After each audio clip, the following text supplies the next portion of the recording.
Are you going to make an introduction or? Yeah, I'm good. Welcome everyone to the next webcast in our State of Employment Engagement 2019 virtual event. I'm Rhonda and I am a member of the webcast and events team here at HR.com, and it is my pleasure to be your webcast host for this webcast, sponsored by Humantelligence and presented by Ruan Betancourt. Creating Great Corporate Cultures, 11 Keys to Nurturing a Performance-Based Corporate Culture. Please be sure to attend the complete webcast as it is pre-approved for HRCI and SHRM credit. You will receive an email from HR.com within 2 business days, which will include your certification credit information. You may also log into HR.com and go to your View My Credits page, that's top right-hand corner, and you can see the credits that you've received. Once the presentation has begun today, I'm going to put a couple of links in the chat area. One where you can access the slides, another will prompt a exit survey to open in a new browser. Please be sure to complete the survey once the presentation has ended. I ask you to please put any questions that you have today in the Q&A in your webinar controls. The chat feature is also wide open if you'd like to have some engaging conversation while you take in the content. Okay, I think that's it from me for now. I'm going to take this time to turn it over to the CEO of Humantelligence, Mr. Ruan Betancourt. Thanks so much, and thanks everyone for joining today. We are going to talk about culture and with new technology, what you can do in a practical way around measuring culture, managing culture, and recruiting for culture, which could lead to a culture of performance that most companies are looking for. A lot of the insights and a lot of the examples I'll use are from the HR.com white paper survey that they wrote recently that you can all download and get a copy of from either our website or their website, or just write your email at some point during this conference on the chat, and my team will pick up your email. We'll send you that white paper. It was done with over 500 HR executives like yourself, and really gives one of the first kind of broad and deep look at really what is culture and what it's not, right? There's a lot of vagueness around the term. Hopefully in this 1 hour or 45 minutes, the vagueness will go away and there'll be much more clarity. So this is the white paper here that I'm referring to, Creating Great Corporate Cultures, 11 Keys Nurturing Performance-Based Culture. Please write your email to our chat line if you want this. It's about a 40-page document. Okay, so some of the insights, actually, before I get into the insights, just so you know who we are, I'm the CEO of Humantelligence. We're the first company to measure culture accurately, to manage culture, and to help companies recruit for culture or performance or predictive success. We have a culture analytics engine and an AI for recruiting platform that really solves the future work challenges. We basically take the world of behavioral science and personality tests, make it easier, quicker, more millennial friendly, gamified, and make a enterprise-wide system where in 1 week you could get 30,000 people all measured on the platform to understand their behaviors, their motivators or values, and their work styles. We call it a BMW philosophy or framework: behaviors, motivators, work styles. And rolling that data up, the system does it instantly.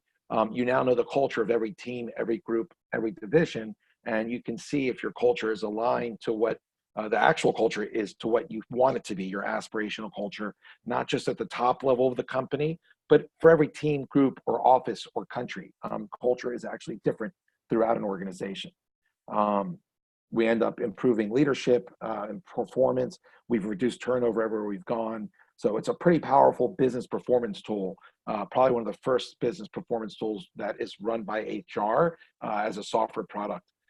Because culture, if you can figure it out, measure it, manage it, and hire for it, obviously it's the most powerful thing you can do at your company.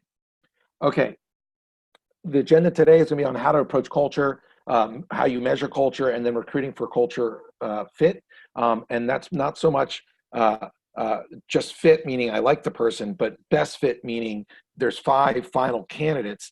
Everyone on the team likes Janet, but Mary was last in the ranking, it might end up being that Mary is better than Janet for the role. So to be able to hire I think I said Janet, to hire for the one that people don't like as much because that person is a more value add, maybe adds more diversity of thought or is better for the role than just liking the team. And then we'll conclude today with the keys to success. What are the 11 things that HR.com found in their study, and that we have found with our data, with our clients that support those 11 pillars to the success of establishing a culture of performance.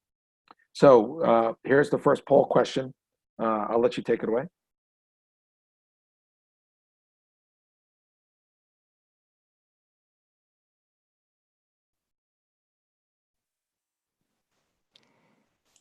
All right, folks, you see that this poll has popped up in front of you. So the question is, what percentage of employees at your company can accurately describe the culture? Your options are less than 25%, between 25 and 50%, or over 50%. And I'll just let this roll for about 15 more seconds to let folks get a chance to respond.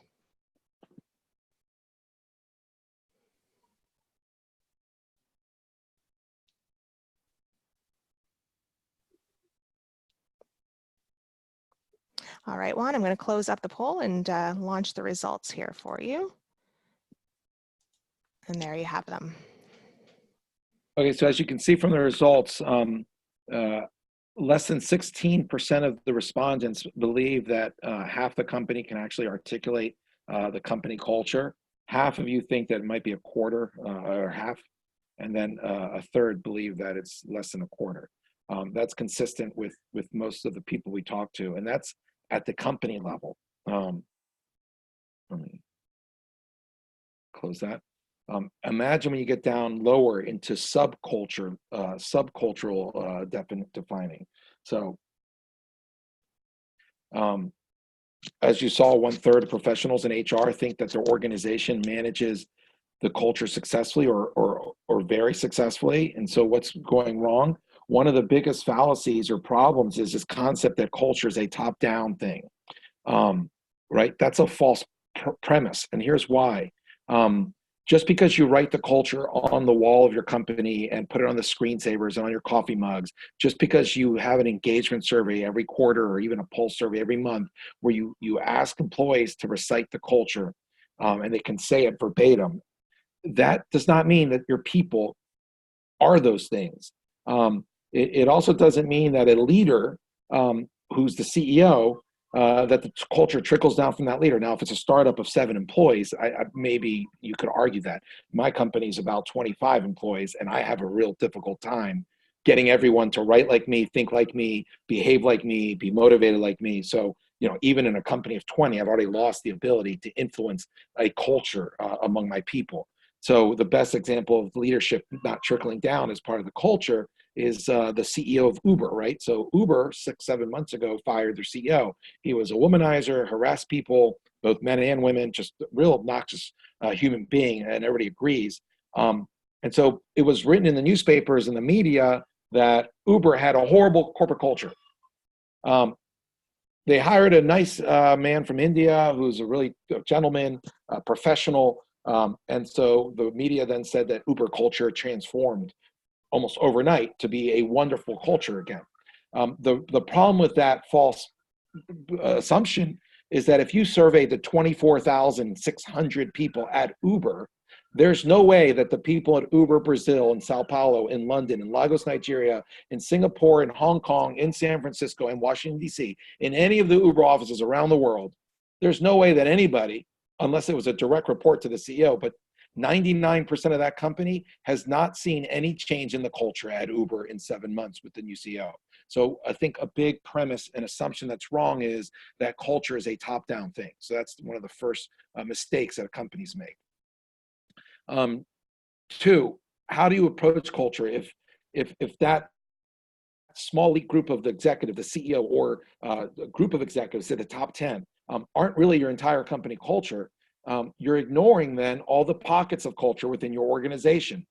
People must get or understand that the culture of, let's stay with the Uber example, of Uber Paris in France, versus Uber England, probably very different cultures of how to operate, work, behave, communicate in those two countries, even doing the same jobs and working on similar teams for Uber. 78% in the study by HR.com, 78% of HR professionals do agree and believe that different departments, different functions, different areas have different cultures. Here's a deep dive into the results of that study. So basically on the right side with the table, you see in the first column that 78% of the people surveyed in the HR.com survey believe that different departments have different cultures. Then the second column, different work teams have different cultures. So even down to the level of teams, 75% agree or strongly agree that even teams have different cultures. So you could have, field service teams at Johnson Controls that goes out and looks at your HVAC air conditioning in Texas. The teams and how they operate as teams in Texas might be very different than those in Oregon. A more clear example might be Starbucks, right? A team of baristas, 5, 6, 7, 10 baristas in a Starbucks store here in Hialeah, Florida, near Miami, where it's all Latin customers and Latin employees. Everybody would agree that the Latins in that store and the customers, they probably have different ways of communicating, of behaving, motivating, working, and their styles of environment of work. And so maybe in the Hialeah store, the employees are touching customers and leaning over the counter and saying, "Oh my God," and they're very warm and affable and spending 20 minutes asking the customer about their child in the thing that you push the babies in. I have a 4-month-old, so I should know what that's called. The stroller, and then playing with the baby, right? That in the Latin culture in Miami might be great net promoter score. That's a different culture of experience that leads to great customer experience for that team in Miami. Now, if you took that high-performing team of baristas of Miami and put them in New York City, you know that not only would they get sued for touching customers, touching their kids, asking them personal questions, nobody would ever go back if it's taken 20 minutes to get out of that store. So, the 78 and 75%, I think, just reflects the natural understanding that different teams have different cultures, even if they're doing the exact same job. Because as we all know, those Starbucks stores in New York and in Miami have the same furniture, the same merchandise, the same products, the same coffee, the same training, same software, same CD-ROM, same muffins. Everything is cookie cutter. And the only difference between success in a store and failure in a store is the culture of the people working there. And then in the last bar there, 42% of people agree or strongly agree that the culture of the executive team is the culture throughout the organization. But I think when people hear examples like I've been giving, that number actually comes down quite rapidly, because the people running Uber are not the people defining the culture for the whole company.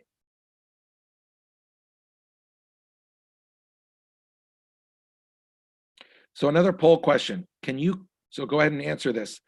Can you clearly define the current culture of your, for example, sales department specifically, which might be different than the culture of your company? It should be.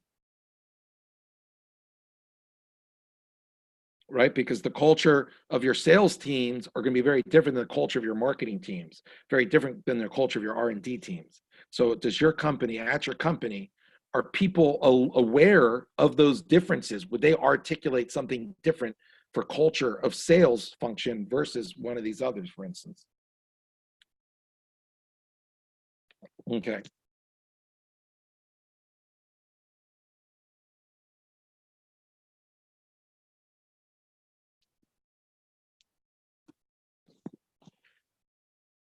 Could I go ahead and share the results? Yeah, they're there now. Okay, perfect. So in this case, 65% of you, and this is aligned with the HR.com survey, 65% of you believe that no, your employees and yourselves cannot define the culture of your sales department. It's something where people are and this confirms, people still think that the only culture you need to worry about is the one you put on the t-shirts and the screensavers. But the reality is, if you don't know what the culture of your sales department is, and that's 65% of you, if you cannot define it, then how are you helping the sales department hire for culture fit, right? How are you cloning what you have if you want to clone and continue that culture? Or more importantly, because every company, every division, every function changes every 3 years because of market pressures, services, product changes, how would you then hire to complement or add to that culture, make it different if you don't know what it is, right? And so this is what all of you should now at this moment be scratching your heads and thinking, wow, that's right. I don't know the culture of my sales department. How am I supporting hiring there if I don't know that, and how it's different from the marketing team or different from the operations team, et cetera. Okay, let's move on. So to measure your culture, in the study, only 50% of HR professionals described their culture of other teams and departments well. So kind of aligns, you guys had 65% that could not. So the equivalent number that you guys on this call have is 35%. So the key though here is the conclusion, or the insight, is that if we don't understand the different cultures within a company, how can we measure or optimize them, right? And so there was a great statement made by some great business leader once, that if you can't measure it, you can't optimize it. Well, aren't we all, and every one of us, and every single one of these people on this call in HR, your role as chief people officer, heads of the human resources, human capital, it is to optimize your people. And that means optimizing the culture of the organization to be able to achieve the missions, the vision, and the goals. And if you can't measure your culture, you're not going to be able to do that. So how do companies today measure their culture? A lot of them are not that accurate, and people are putting a lot of money and effort into them when there might be better tools out there now with technology. So current techniques, climate surveys. They're the engagement or pulse surveys. I'm going to stop on the engagement and pulse surveys just to highlight why these are not having much effect. Couple data points. Let's go through 3 of these. 1, over 5 years since engagement and pulse surveys have become prolific in the United States, there's been over 2 billion of them done. Yet engagement still remains only at 17%. Some people say as high as 30, but either 17 or 30%. 60 to 70% of people are not engaged, and that has not changed with engagement surveys. Second, engagement surveys aren't really your culture. Just like leadership is important, but it's not your culture. Just like the mission or values of a company are important, but it's not your culture. Also, benefits, very important, but not your culture. The best example I can give you is Apple versus Microsoft. Completely different cultures to support completely different visions and missions and products. And so you have different outcomes because of the different cultures at Microsoft and Apple. Now, think about benefits, because it's like engagement surveys. If you gave free college tuition to everybody's child at Microsoft and Apple, and you gave Fridays work from home and yoga Mondays where everybody gets a free yoga session, at both those companies, those are amazing benefits. Oh my gosh, we'd all be talking about it. However, and the media would say what great cultures they have. However, those benefits do not have any impact on whether Microsoft or Apple succeed in the marketplace, whether they are creating the products that align with their vision, mission, and what the customers want. And worse, or most importantly, just because they are both giving the same benefits, Apple and Microsoft do not have the same culture. There's no conclusion that you can make that because they're offering these things, Apple and Microsoft are the same. They're quite different. And if you actually go look at the benefits, they are quite the same today.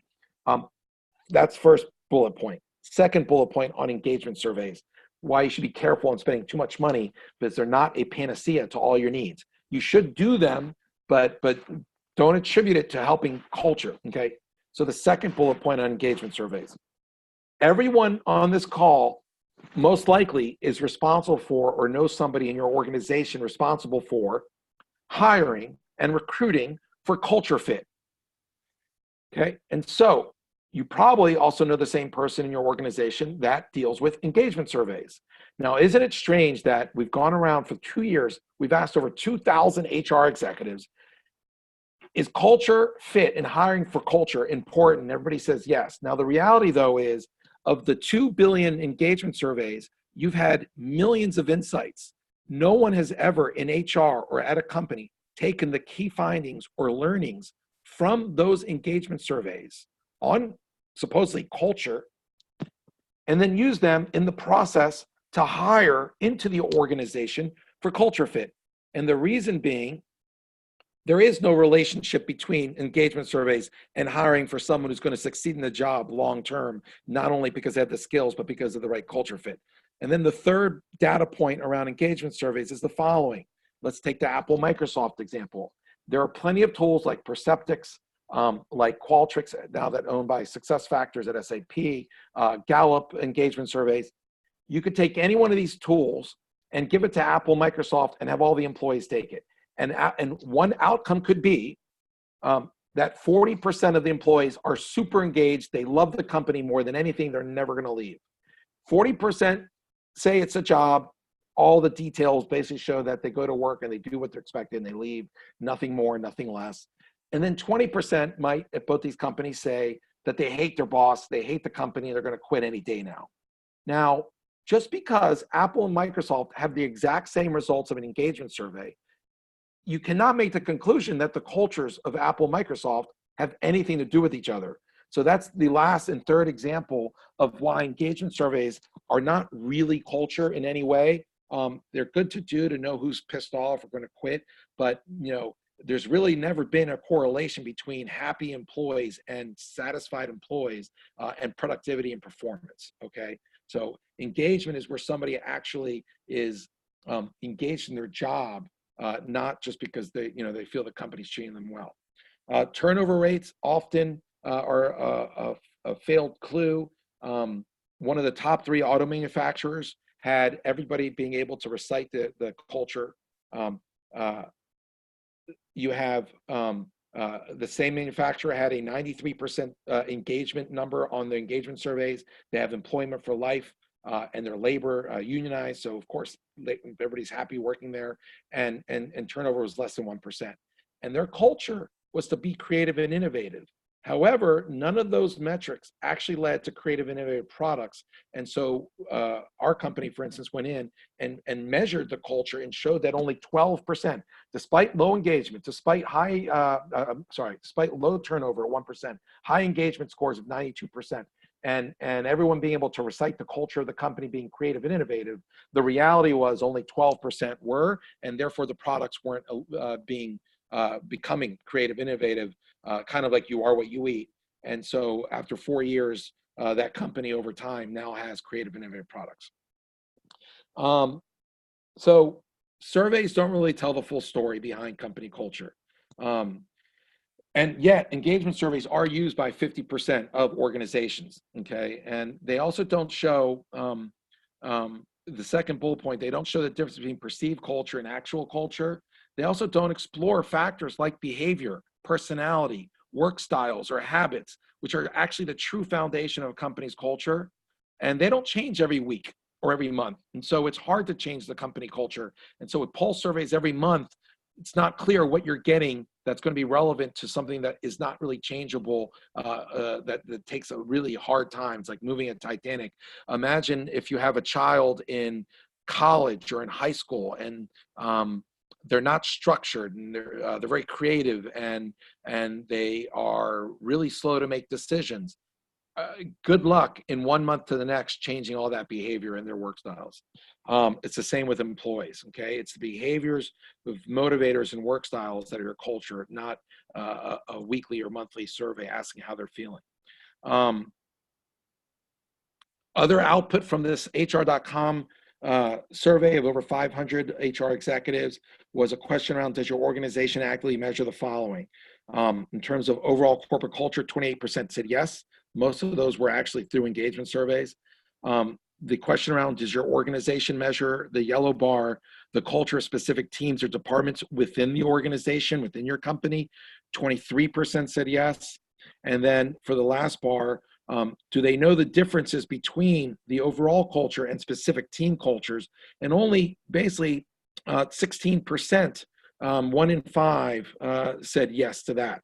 So clearly, there's a major issue in terms of being able to optimize something across your company at every level when it's not being measured, and most people don't think they can measure it. Hey, Charles, people are raising their hands. I'm getting these little notifications. Are they able to ask you the questions that they're raising their hands? And are you capturing those? Yeah, a lot of people are asking for the white paper. Okay. Those who are asking for it, I'm actually shooting an email right now with that white paper. Okay. And then there's some questions in here as well. Is that what I'm seeing? Like Barbara Booker raised hand. Does that mean she wants the white paper, or she has a question? I'll let Rhonda answer that question. I'm not totally sure. Rhonda, do you know the answer? I'm not sure. We can get her to type in, but I'll turn that feature off. Yeah. Okay, because it's distracting, because every 5 seconds sure. I'm getting a raising hand. Okay. Yeah, we'll take it off. Thank you. Right on. Maybe just some high fives and wishing you well. We'll turn that off. Well, or I'm thinking they're saying, "What are you talking about, buddy? You're crazy." So anybody who is quote raising their hands or want to make a point or a question, just make sure you write that in the chat, and we'll be monitoring that. And Charles is copying every one of those and getting back to you. And if not this call, I'll personally, or Charles will personally respond to you. Okay, next slide is measure culture more accurately with data. So many of you should try to find tools. Okay, Humantelligence is one of several out there that do measure, scientifically measure things like behaviors, things like motivators, work styles, and even life priorities. These things are going to tell you, more importantly than an engagement survey, if you have the right people in the role to perform. So largest furniture manufacturer in the United States, they had huge turnover, and they couldn't figure out why people performed and why people didn't. They were able to measure these 4 things and find a correlation of 28 things, that there were 4 things that would explain performance. And anybody who had those 4 things, a combination of 1 behavior, 2 motivators, and 1 work style, would perform. And they were doing 10,000 interviews a month. They had 100% turnover. They were losing 10 million a year on turnover for across 22,000 people that they had to interview, over 100,000 a year. They came in with a tool like ours, tested it for 2 months to make sure it worked and was accurate. And sure enough, it proved that you give this 10-minute test to any applicant, and you could see if they would perform or not. And they've now saved over $10 million just by implementing a personality test, if you will, a very advanced a self-assessment instrument, scientific instrument, that's quick, easy to deploy, get talent insights, kind of like Moneyball, the movie, Moneyball for HR insights, so that you can then automate through AI the entire decision-making process to a test, yes, no, green, yellow, above this number, 70% fit. And it helps everybody. It helps the company, it helps the candidates, the ones who don't get the job, get a self-awareness document explaining why and who they are. And the ones who get the job are happier and don't get laid off. So recruiting for culture fit. Once you've measured it, you can now manage it, and now you can recruit for it. 69% of HR professionals in the HR.com study admitted that their organization hires likable candidates who often turn out to be a poor fit. We've all been there. I was a partner at Heidrick & Struggles for 4 years, a partner at Korn Ferry for 4 years, and I ran my own search firm for 3 years. I can't tell you. And when I was an executive, I managed 50,000 people once as an operating executive committee member for a 240,000 person company across Europe. So I was managing 50,000 people. I made lots of bad hires. And I'll tell you, every one of them, it was not because they didn't have the skills, okay? The resume, the experience, that's easy. What they didn't have was the fit. You can hire for skills, you fire for fit. So what ended up happening, and many of you on this call might have been in the same location or experience where you call in, let's say, Bob into the office, and you say, hey, it's 3 months later, and you're going to lay Bob off. And you call Bob into the office, you say, Bob, close the door. Guess what, Bob? Got some bad news. You know what? You're great. We really like you. I like you. You're wonderful. We get along. The team likes you. Ever since we interviewed you, right? And aside, during the interview process, everybody thought Bob was the best of the final 5. We love Bob. He was great. Problem is, Bob, you're not performing. So we're going to have to let you go. It's been 3 months, and it looks like you're probably not a good fit for the role. Now, that is the perfect example that if you've done HR, if you've hired anybody, maybe 5 people or more, it's likely, very likely, that that experience has happened to you. And it's because you hired, like we all do, and all the research shows 92% of hiring is based on who you actually like or get along with, if you will. And that's not culture fit. Culture fit is who's the right fit for the role, for the team, and for the objective at hand. And that could be very well different than the hiring manager. So steps to avoid this bias in hiring for culture fit and better fit. First, if you have data, you won't let those subjectivity of interviews get in the way where people hire themselves or people who are similar to them. And so if you can measure the current culture with validated tests and assessments, okay, and you can create a best fit that's based on data, not human error, okay, and you can even tweak it so you want to hire a complement to the current culture or to the current team, so you don't have what Harvard Business Review front page article April 2018 about hiring for culture fit, how it's all cascading thought and people 92% hire themselves. You can then automate and take out the subjectivity and make sure that you're hiring for the best fit, not just for who you like. Emotions cloud the definition of what best fit is. Leverage technology and data-driven AI to filter candidates, not subjective phone screens. What's the practical application of this platform look like? What does culture actually look like? A lot of you are thinking, okay, this guy's talking a lot about what it's not. It's not leadership. It's not benefits. It's not mission. It's not value statements. It's not what we put on the wall in the front of the office when you walk in, or the T-shirts. That's what we want it to be, and you can map that. But what is it, right? And we'll show you that in practically what your culture looks like for a team or for a company. And then how can you prove that talent analytics work? I'll show you some examples where there's ROI, where you measure culture accurately, you'll be able to hire better and reduce turnover, all through an automated process, getting human error and human subjectivity out of this process once and for all. And then we'll see at the end kind of, practical settings and case studies. So here are the first culture mappings you've ever seen. Okay, not based on McKinsey surveys of your executives asking what you think they are. This could be a team way down below in Coca-Cola of 30,000 people with its own unique culture. In this case, actually, it's my own team, my own company from 5 years ago. I keep the data. It's a great case study. So on the left, you have of our BMW. Didn't have enough space for the behaviors, but the values. This is measurement of the values of my team 5 years ago when we're starting out. And I hired people to build the platform. We had no tool, no platform. We had the scientific instrument, but not software at the time. And what we learned after we hired everybody, we saw once we built the platform, you can see here under service motivators or values and innovative on the right, the first bar top under helping and the middle bar in the right of innovation called freedom. I'm the guy with the green shirt, first box, and the second box under freedom. Those are my two dominant motivations, helping and freedom. And ironically, I did not have this platform. What did I do? Despite being a top executive recruiter at the largest search firms, being one of the best in recruiting, the reality was when I see this data, I actually was horrible at recruiting because my intention was not to hire, 8 people and 9 people and 18 people just like me. That was me just hiring people I liked and got along with in the interview. Each one of them could do their jobs, but they weren't creating a culture of diversity of thought. So I had everybody, it was like herding cats. There was nobody who believed in order and structure, nobody who was practical. Everybody was knowledge-based with 3 degrees, and we loved conceptually talking about stuff. Nobody ever got anything done. So it was the wrong culture to scale 2 or 3 years later. The other example of the BMW framework, behaviors, motivators, what we just went through in the culture of my company, my team, was work styles, W. If you look here, and by the way, my company did not come up with these 12 motivators and 8 work styles or even the 8 behaviors.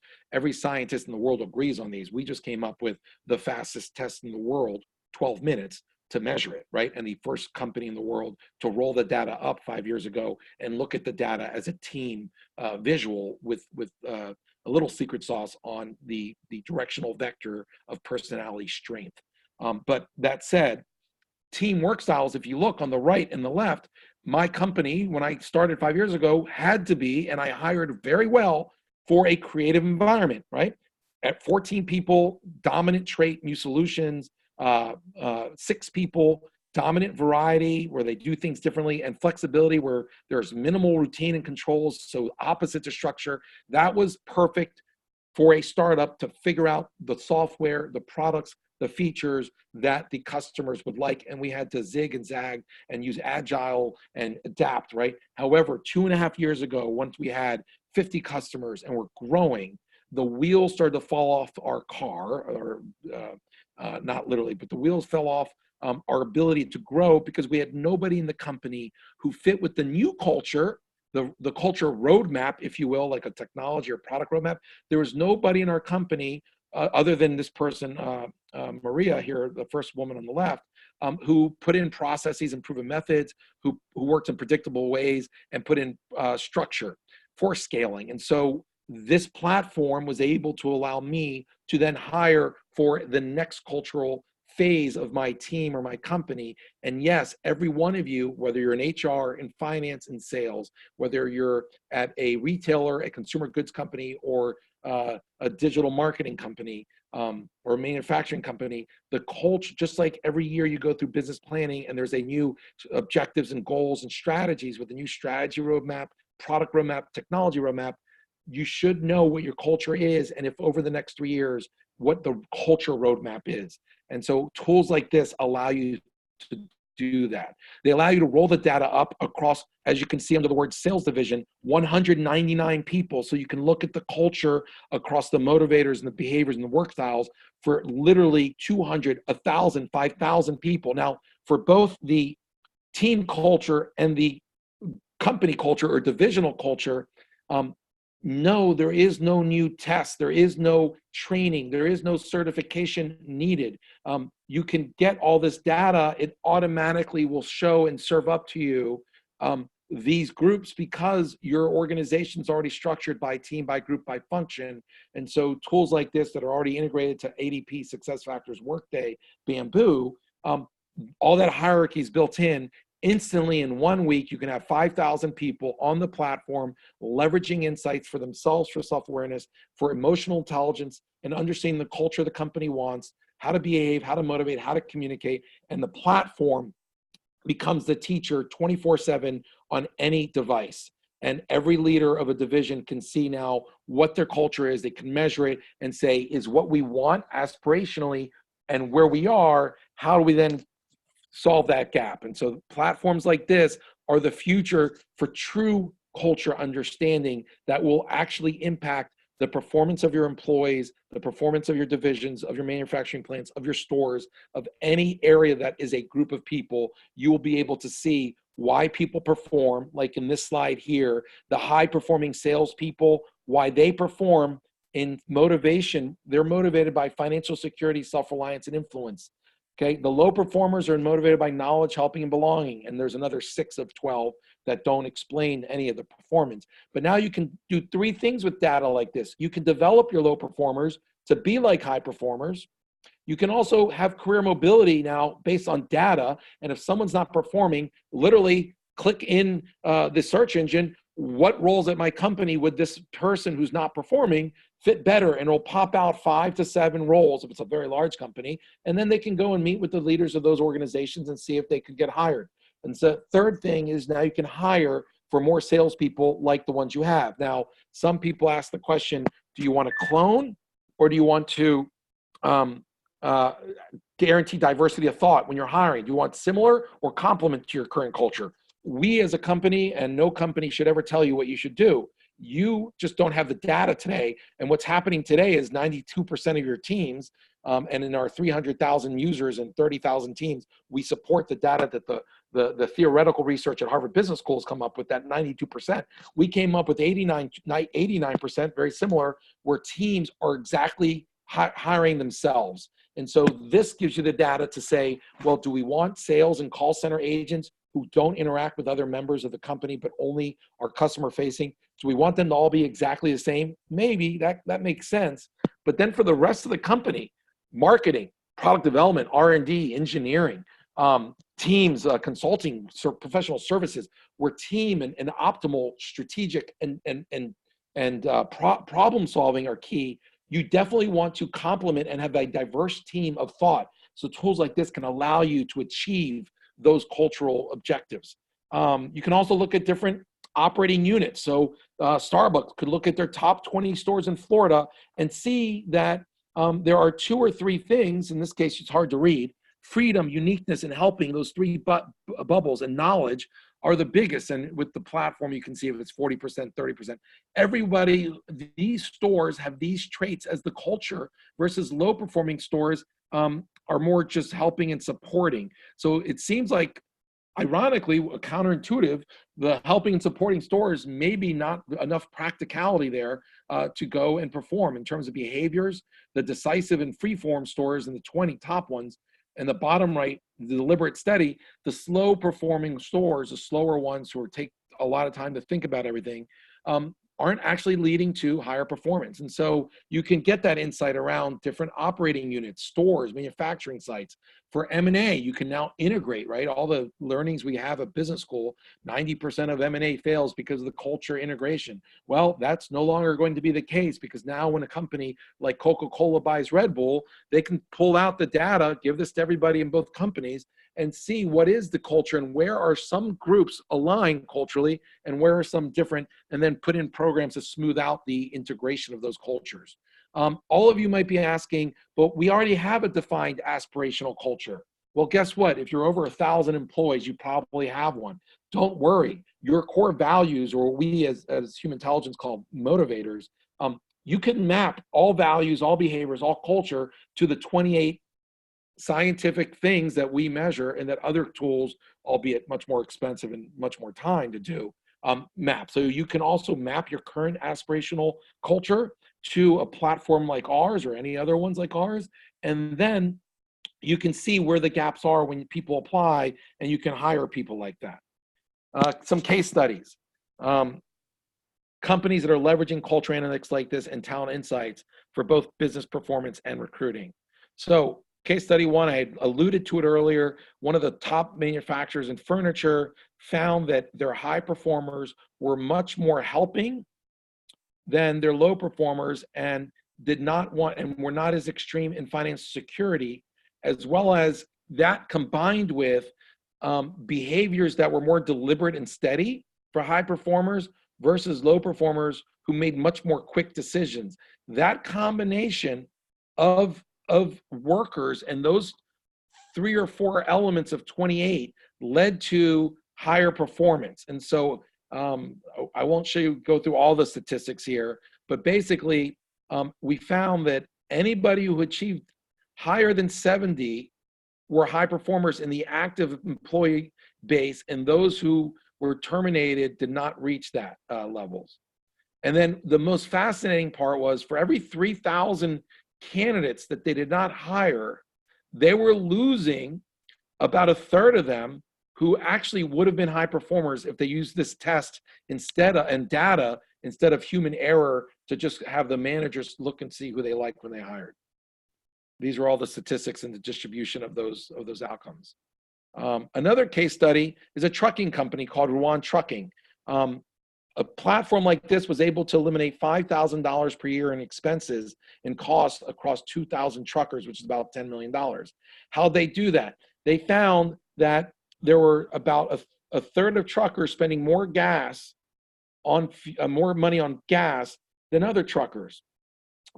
It turns out when they did the assessment across all 10,000 truckers, the 3,000 that were spending more money were actually the ones that were really decisive versus deliberate. And so where that lead to more money being spent was at red lights, when they red light with a big payload of 10,000 pounds on these trucks, as well as on highways passing, the decisive truckers would just step on the gas and spend a little bit more fuel. And again, they all drove the same distance every year. So there was something explaining it. And it was that they would step on the gas and spend more money, more gas, hence money, in accelerating at a red light, from a red light to green, as well as on highways when they pass cars, saving $10 million because they realized what culture of performance was for a truck driver. No engagement survey would have ever saved $10 million or even identified how these truck drivers could perform better. All they did was put a catalytic converter on the gas pedal, So to change behavior, it's hard to tell someone, hey, don't be decisive. But a simple fix, like putting a catalytic converter to slow the amount of gas going through that hose when they pressed it, like they do on golf carts where you can't go a certain speed, save $10 million.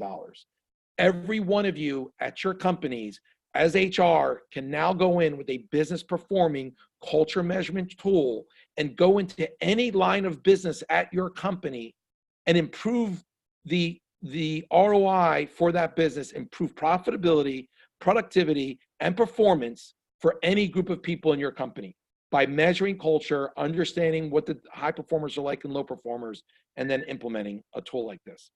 So let's finalize now before we get to questions. 11 key takeaways from the HR.com study, again, on the culture of intention and a culture of performance, how to best get there. And all the data that Humantelligence has, ironically, supports what a lot of you in HR already kind of answer on the surveys. So some of the keys to establishing a culture of intention, whether that's performance or being of service or whatever your cultural intention is. First, make culture a strategic priority.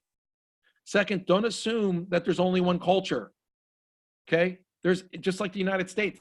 You know, people live in Seattle, come to Miami, and they're like, oh my God, it's a foreign country, right? People in DC are very different than people in Philly, than in people in Boston, people in Laredo, Texas, right? There is not one culture at your company, okay?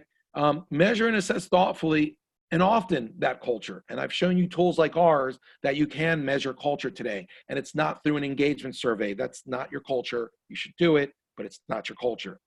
Define your culture roadmap. If you have a product roadmap, a strategy roadmap, a technology roadmap, scratch your head and wonder, why are we not doing a culture roadmap? Not only for the company to support that new vision, strategy, products, services, but for my division, my team, my organization. Okay, and then plot where you are on that journey after you've measured it. Learn about your company's subcultures. Look at the culture for every team, for every group, and every function. Okay, clarify and communicate the key aspects of your culture consistently. Be prepared for change and potential turnover of those that no longer align. So you can try to train and develop people to now align to the culture, or many people realize once they see the data, hey, I'm not getting along with anybody here. I don't really fit with the way you guys are doing things. Before it was he said, she said, and I'm just a troublemaker. Now you can show the data and say, hey, this is what the culture roadmap, where we want to be, and this is where you are. Very different. Do you want to go through the painful process of training and relearning how to do things, of how becoming structured from your creative self, or becoming more of a team player from being very independent on how you are naturally? We can work with you, but if you don't want to do that, maybe it's best to part ways. So it's a more educated and more adult way of dealing with discrepancies between individuals and what you're trying to achieve as a company. Last bullet point on this slide, provide through training to managers cultural alignment and what culture is. And it's not just about harassment and diversity. Those are catchwords, catchphrases, but those are all very important, but that's just called leadership.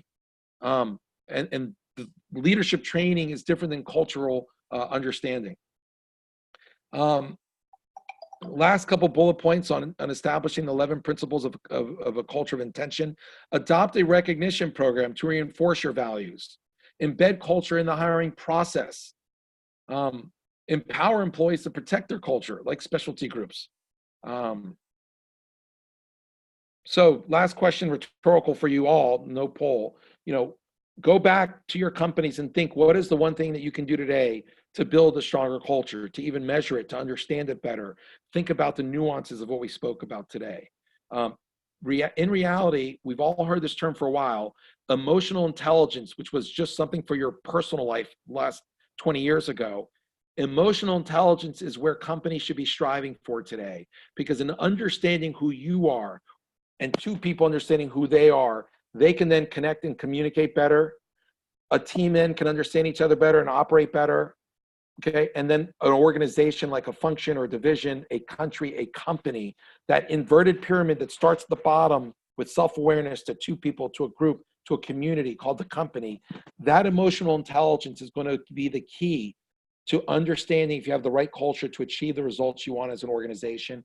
And now it's no longer mumbo jumbo, soft stuff. It's all hard coded, measurable, just like skills are measurable. This is now measurable, and you can measure it, manage it, maintain it, and hire for it. So know your team culture, make hiring decisions that are based on data, help reduce turnover and improve results. Be the first HR person in your organization to have not only a seat at the table, but to impact profitability at that table as much as the CFO who's sitting next to you. Questions? So folks, if you just want to take a moment there, the Q&A is open. So any questions that you have, please take a moment and Juan will get to those.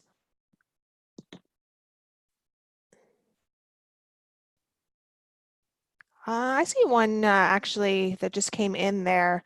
If you want to tackle this one, Juan, I use ICIMS. Do you integrate? Great question. Yes, we are on their marketplace. We integrate, all the data flows, so you don't have to have a separate system. So Humantelligence integrates to the major applicant tracking systems. So ICIMS, Taleo by Oracle, Greenhouse, and there's one more I'm forgetting. Oh yeah, SuccessFactors and Workday have ATS systems that we integrate. In terms of major HRIS systems for the workforce and for the culture piece, we also integrate to Workday, SuccessFactors, ADP, as well as Bamboo. Next question.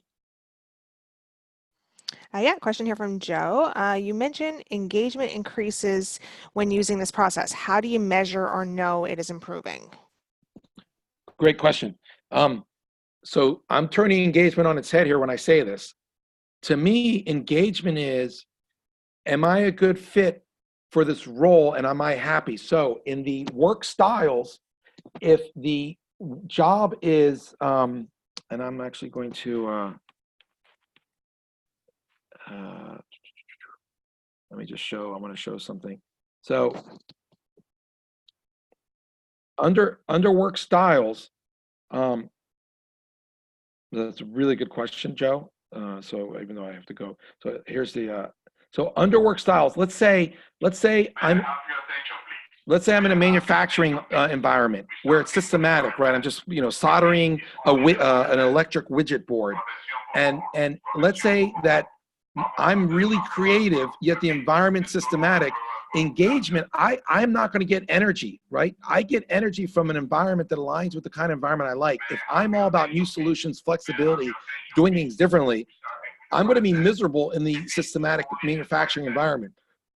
So engagement will be very low in that case. So that's one way of measuring it, is performance.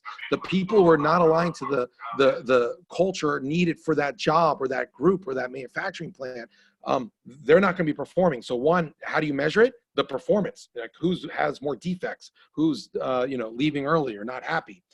The other way you measure engagement is the following. If I go to my email and I'm at a 30,000 person company, or I go to my Gmail or Outlook, and I'm about to write an email to somebody, okay? Let's say I'm writing to somebody named Dan Johns. I've never met them, and I'm sending them a proposal. Imagine if I click on their name in the email on any platform, or in Slack, a collaboration tool, or in Jam by SAP, and it shows me all of a sudden that they are a promoter, insights about them, promoter, helper, supporter, that they enjoy talking and relating. Well, before I write to them, I'm going to, first sentence going to be like, hey, Dan, did you go to the Christmas party last week? I didn't see you. They want me to do my homework like they do before meetings. I could also say, Dan, want to get on a call for 5 minutes and go over the presentation you sent last week before we go into the big meeting with everybody else. Want to make sure we're aligned, right? This guarantees better engagement. So you don't have to measure it if you know every two people at your company understand each other better, connect with each other better, and can communicate with each other better. You can literally click on deeper insights and get even more insights on how to communicate with that person, how to motivate them, how to influence them. This level of understanding for people that you don't know in your organization, or even in a calendar invite, in any calendar in your company, if you're going to a meeting, wouldn't it be great to know the culture of the group? So here are a whole bunch of people I don't know, I've never met her, she's going to be in the meeting, understanding how to communicate, motivate, influence her. These are all ways that, it's a guarantee, and every client we've ever had has agreed, if two people have never met each other, they're not going to engage as well as people who have spent 2 years working together. A platform like this gets every two people at your organization aligned and understanding each other like they've worked together for 2 years. For onboarding, for new employees on a team or a group, for a new project team that's put together at a consulting firm, for everyone in the organization. Next question. And we have a question here from, pardon me if I mispronounce, it's either Yogesh or Yogish.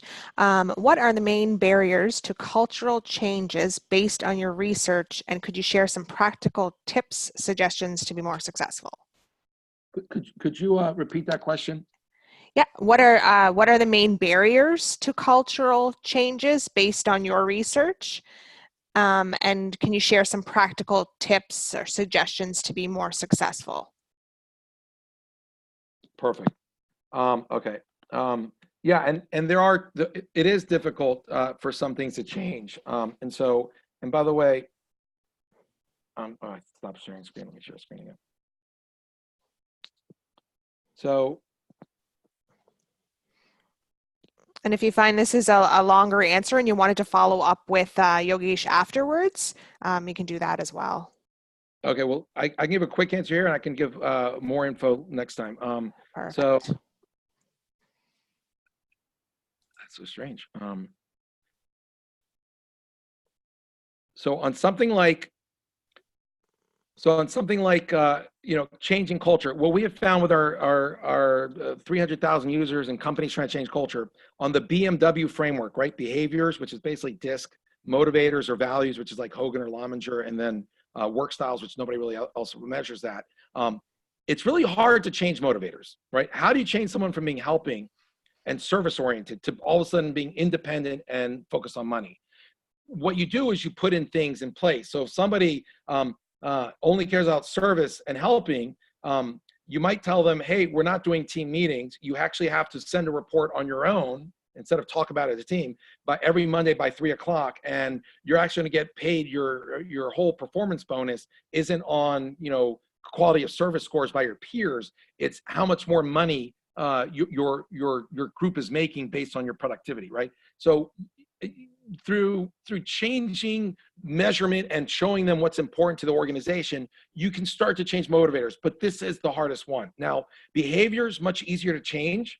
If somebody is really decisive or very deliberate, and they take, let's say, a week to respond to an email, or after a meeting, all the metrics show that they're taking, after a meeting with a team, other team members, or with a client, they're spending, the average time to send out the proposal or the meeting feedback or meeting next steps is like 3 days. They can track that, show it, rank people in a gamified way, and tell them, hey, if you're in the bottom 10%, you won't get a bonus. You need to, and if you have more than 10% of your follow-ups after 1 day, you won't get a bonus at all. So there's really neat, clever ways that your HR organization or a good leader can motivate to change behaviors. These are much more on the surface and easier, and probably easier to track as well. And in terms of work styles, things that give you energy, again, it's hard for someone can change, right? If you tell someone, we don't want you to be creative and do different things and minimal controls, we want you to, put something in that's scalable and structured. Well, if they've never done that, how do they do that? And they might not want to. So you could train them and tell them, hey, anytime you do something, we see that you're writing the same email response to 50 people. Did you know that if you put some structure, and it's different every time, if you actually create a template for the 40 emails you write, you'll save 400 hours a year, which is equal to whatever tens of thousands of dollars for the company. You could show them that, but they might hate using templates. So these things are changeable. You just have to get creative, like most good leaders are, in putting in neat ways and measuring things to track people along where they are on these scales. Next question. All right, and one question just came in shortly before that. I want to make sure that we get to it, and then we'll close up shop here. We're at the top of the hour. Is there a way I can test out this measurement method? From Andy. Yeah, you can test out the measurement method. You can test out the measurement method For at least our tool, look, there's other tools out there. Some of them are longer, more expensive, but if you want a quick, easy, free tool, you can test these 28 characteristics, behaviors, motivators, and work styles, the BMW framework that we measure on our website. You can go there and just take the test for free. We don't charge for employees to take our assessment. We don't charge for candidates. All of our competitors and assessments do, but the value to you and your organizations is not one individual learning about themselves and having some consultant or a workshop and having certified people. That's all the brain trust of the few. The value is a platform that can be used across your company 24/7, 7 days a week, and where we have 7 languages, where everybody has access to these insights, where everyone becomes an industrial psychologist. Everyone's emotional intelligence, goes through the roof, because the platform has all the knowledge and the insights, and it's fun. It's millennialized, meaning it's gamified, and everybody can understand each other better and work better together. And your culture in every sub area of your company. There's my email if anybody wants to write to me. I think we're coming up with no more time. If you do have more questions, feel free to email me, and I'll be happy to respond. And thank you again for the hour of your listening today. All right. Yes. Thank you so much, folks, for joining us. A special thank you to Juan. Great presentation, and his email address is there. I saw a lot of questions come in, so please reach out to Juan and the folks at Humantelligence or us at hr.com, and we'll get you the responses as well. So thank you. If you'd like to view the webcast again, the recording will be available in our archives. We will send an email with the credit information, or you can go to your View My Credits page in your membership. All hr.com members now have unlimited access to watch all of our live and archive webcasts and virtual events. You can collect up to 5 HRCI and SHRM credits each month. And if you view more than 5 webcasts in a month, we will bank those credits for you, and you can unlock and redeem your extra credits if you upgrade to a recertification program. So thank you again to Juan and to Humantelligence for sponsoring. Your feedback is important to us and the folks at Humantelligence. So please take a moment. The webcast survey opened in a new browser, so please fill that out as soon as you can. So it concludes the webcast. Enjoy the rest of your day, everyone. Thanks. Take care. Bye.